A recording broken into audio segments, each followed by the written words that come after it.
Hey everyone, it's Caroline Rena from the Ride of My Life podcast, my Inner Peace Pilgrimage, and I'm giving you a shot of the Rocky Mountains behind me, and I'm in Colorado, where they are, and I just wanted to touch base because there's lots of stuff that's been going on.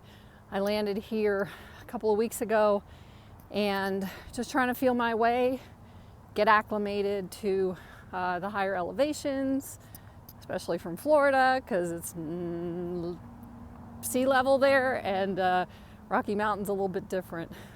Anyway, things have been going really well, and a lot of opportunity to meet people and start doing or finding my way, and more digging deep. And I just wanted to share that real quick because some things have been coming up from the digging deep piece of it, and it's like totally shifting my reality, my view of life, my view of myself, all kinds of things. So one of the most important things I wanted to share was my, this is, as I've said a million times, it's my inner peace pilgrimage. So the point is continuing to do my healing work to find inner peace. And what I do know, what I've learned over the years, is that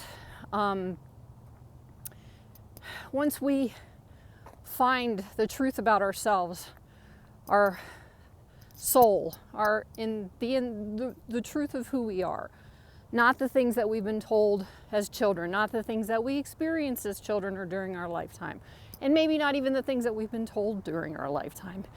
Because a lot of times the stuff that we hear or we are told doesn't always ring true for us. And so last weekend, my deep dive was into my inner teenager. And it was interesting because I found out from her that I have been totally ignoring her, because my impression was in inner child work, which I do for myself, I do with my clients, and it's very powerful. But somehow the inner teenager gets kind of maybe shoved to the side. At least it did for me. And it's different for everybody, I will tell you that. But my experience with working with my inner teenager this weekend brought up some really cool stuff. So part of it was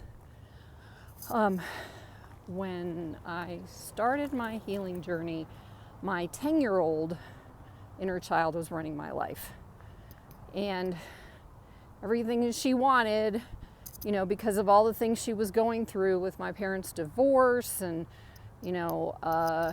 whatever, I can't even remember all this stuff now because it's starting to integrate, which is the key. I'm finding anyway. So it started out with her, and then it went to my infant, where I did work with her, and this has been over, I don't know, since maybe 2017 or 16, 17. I have no idea anymore.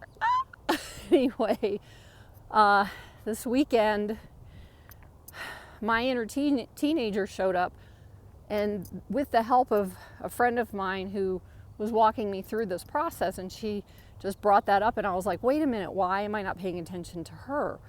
And the teenager, the adolescent, is the one who is kind of, the way I see it, between two worlds, the world of childhood and the world of adulthood. Because she's trying to individuate and figure him or herself out and move into adulthood, she is still kind of in the child world partially as well. So for me, my teenager was not only pulled all of the trauma from my childhood into herself, she protected my little inner child. And in that, and then when I became an adult, she was also trying to get my attention, because Lord knows that's what she was doing when she was a teenager. In junior high and high school, I never felt seen. I never felt heard. I'm sure you all have experienced some of this stuff before, but anyway, I found that I needed to connect with her because she's been like poking at me through anger and fear, mostly anger and fear, and because I guess she never thought she would be able to get in touch with me or something, I don't know. But it came to the point last weekend where I literally sat down for 2 days with her. And I was listening to her favorite songs from school, which I noticed was interesting because all the songs were about, like finding the right guy and loving the right guy. And, Brick House was my Brick House. Yeah. I forget what the name of the band was. But anyway, so I saved all these and I'm like, it's all about my generation, my age, whatever. From 77 to 82, which is my adolescent teen years, was when all these songs came out about how I should look and how I should be and I'm following all this stuff like to a T because I didn't feel accepted or part of anything, and it was very challenging for me. And so she's like been poking at me and I haven't been listening. And the listen came. I did a process with her, just me and her. I didn't do it with anybody else. Nobody guided it.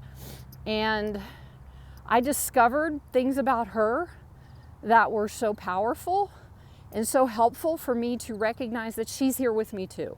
And she's the one who's been more or less protecting the little girl and kind of, reaching out to me, trying really hard to reach out to me to get me to say, here I am, I'm still here. Nobody paid attention to me when I was actually an adolescent, but I want you to. And so I decided that that's my next thing. So what I found was the piece of this where the inner teenager for me, or the inner adolescent, is leading me to my inner peace. And she was ready. She was so ready to do this. And so she just wanted to be with me and be seen with me and be together with me. And I'm like, oh my gosh, this is gold, man. It's gold. And so needless to say, in the last couple of weeks, I've given myself the time to kind of feel my way around here, to dig deeper, connect with my teenager, and now I'm starting to step out and go and do things. And it's not about the doing, it's about the being in the environment of the doing. I don't know if that makes sense to you, but it does to me anyway. So those are my next steps. I'm still going to be sharing the poem talks. I'm still meeting with people, but it's here and there right now because I'm still finding my way to do interviews. I know a lot of people have reached out to me about the interviews. They really like those, but they're going to be a little bit different now. I've kind of explained that too. So, meaning I'll be present with the people I'm interviewing on this ride piece of it, and just enjoying life. Apparently that's what I'm here to do. I mean, if you've been listening to any of the human design stuff that I put up, still learning about it, but it's a part of me it is me. My design is who I am, and it's not the same. And it's finding that part of me out, and these discoveries are incredible, and it's nothing like I've ever experienced in my life. I've been in the military, I've had many jobs trying to figure out, what direction to go in. I've tried different faiths, religions, spirituality, different things like that. And it all keeps coming back to the truth of me. And I'm finding that is really our purpose, to find our love inside and the peace inside, and to be that, someone said this to me, to be that boulder in the center of a raging river where I can stay strong while everything else is going around me, which was not my normal thing for my life. And so anyway, I really, really hope you have a beautiful moment, beautiful day. I might not be acclimated totally because I'm panting. But anyway, have that beautiful moment wherever you are, and I love all of you, and lots of peace, and just enjoy the moment where you're at right now, because it's just beautiful. So just wanted to share. I'll be posting a couple of poem talks here soon, and then hopefully get some of the interviews up. Anyway, all right, take care. Love you. Bye.